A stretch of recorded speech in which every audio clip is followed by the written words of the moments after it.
Ever found yourself clinging to something that's clearly going nowhere?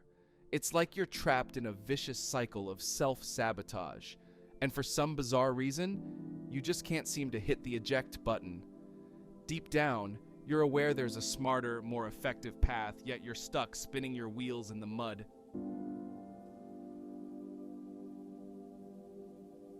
Sounds painfully familiar, doesn't it? Well, you might be doing a tango with what's known in the psychological circles as the sunk cost fallacy. It's this sneaky mental snare, a kind of cognitive bias that nudges us towards decisions that, let's face it, are irrational. Why?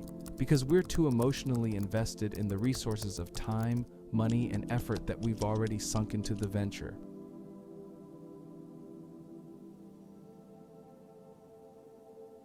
Let's take a look at Sarah's story.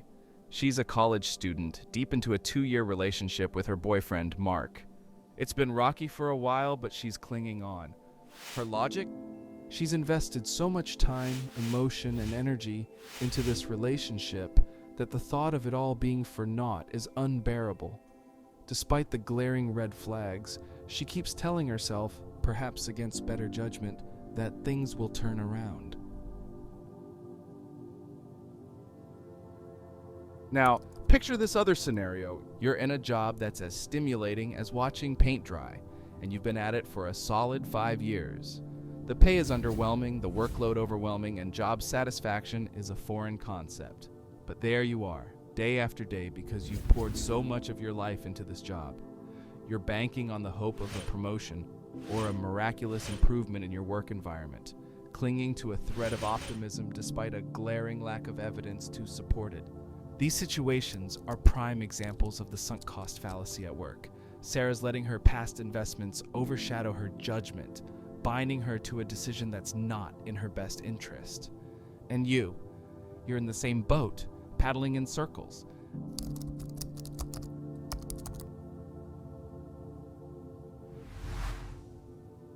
But where did this concept originate?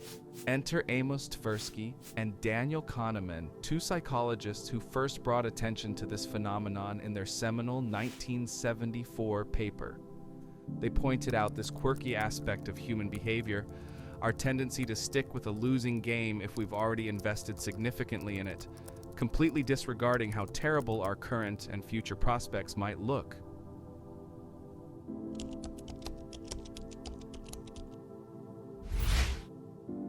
Why do we fall into this trap? There are several reasons. For starters, there's a strong sense of ownership and commitment that develops towards things we've invested in. It becomes challenging to let go, even when they're blatantly detrimental to our well-being.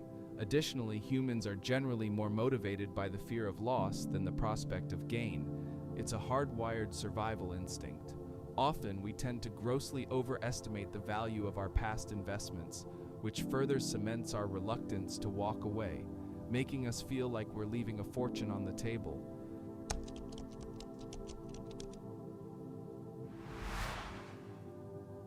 But what's happening in our brains during these moments of fallacious thinking? The sunk cost fallacy taps into various brain functions and areas. 1. The dopamine hit. Investing in something, whether it's time, money, effort, triggers a release of dopamine in our brains, a neurotransmitter associated with pleasure and reward. This chemical release creates a sense of attachment to our investment. It's like a psychological glue, making it tough to let go of the investment, even when it's blatantly failing us. 2. Overvaluing the past. The prefrontal cortex, our brain's command center for decision-making, has a tendency to put our past investments on a pedestal. We trick ourselves into believing they're worth more than they actually are, exaggerating their importance and value. 3. The loss aversion focus. The amygdala, an almond-shaped part of the brain that deals with emotions, particularly fear and pleasure, becomes hyperactive in these scenarios. It prioritizes potential losses over potential gains. It's a survival mechanism, more about avoiding pain than seeking pleasure. 4. Regret and fear of missing out. The medial prefrontal cortex, which is involved in self-reflection and future planning, amplifies our fear of regret and the dread of missing out on what could have been. This area makes us second-guess our decisions to abandon sunk costs, painting a picture of a future filled with what ifs. 5. Dealing with uncertainty. The insula, a brain region involved in processing feelings of uncertainty and risk, becomes particularly active when we're faced with decisions involving sunk costs. Its heightened activity signals the discomfort and unease associated with giving up on investment, nudging us towards sticking with the known, no matter how unfavorable it may be.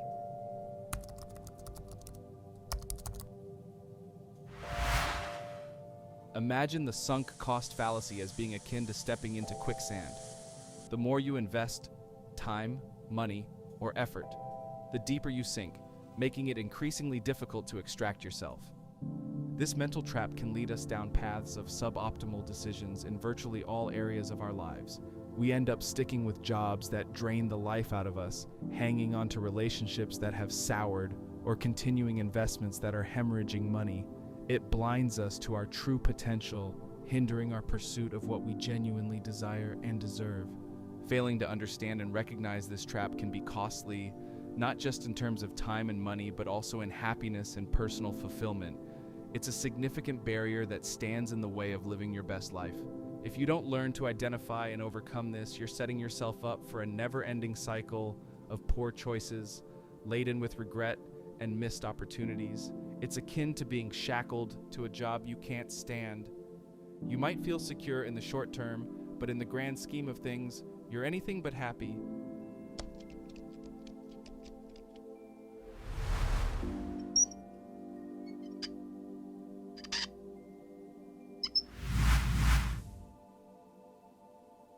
But here's an important revelation. Your brain is just a tool, and like any tool, the more adept you become at understanding and using it, the more effective it becomes. The sunk cost fallacy, while a natural inclination of the human psyche, is not an insurmountable barrier. It can be understood, tackled, and overcome. How then do you beat this fallacy? Recognize the trap. First, it's crucial to spot the trap. It's like finding yourself tangled in a thicket of vines in a dense jungle. You've been hacking away, trying to clear a path, but it's an exercise in futility. Recognizing that continuing down this path is pointless is the first crucial step to breaking free. 2. Explore all avenues. You're standing at a crossroads with multiple paths ahead. The sunk cost fallacy keeps you glued to one particular path because of the steps you've already taken on it. To move past this, you need to lift your gaze and consider the other routes available. Each path represents a new possibility, a different direction you could take. It's about opening your mind to new opportunities, not letting your past dictate your future. 3. Focus on the future, not the past. It's akin to driving while only looking in the rearview mirror. The sunk cost fallacy has you fixated on what's behind you. Shift your focus to the road ahead, the new opportunities and challenges that await.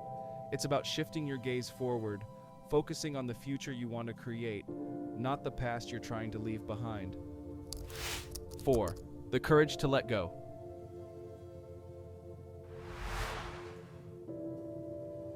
Sometimes the bravest thing you can do is to let go. It's like holding onto a sinking ship. At some point, you need to recognize that some battles just aren't worth fighting. Letting go can often be the most courageous and liberating choice you can make. 5. Seeking support.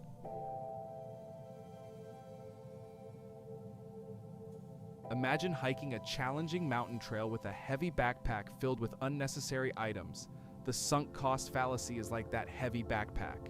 You're so burdened by your past investments that it's impeding your progress. Seeking support from others can help lighten your load.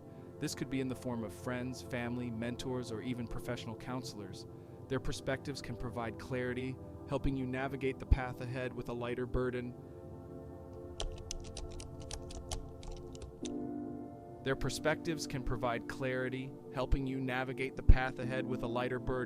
Understanding and mastering the nuances of your brain's workings is key to sidestepping the sunk cost fallacy. It clears the way for smarter decisions and a richer, more satisfying life. It's about learning to play the cards you're dealt in a way that maximizes your potential and happiness. The sunk cost fallacy, while a formidable opponent, is not unbeatable. With awareness, strategic thinking, and a willingness to let go, you can navigate past this mental quicksand and onto a path that leads to better choices and a more fulfilling life.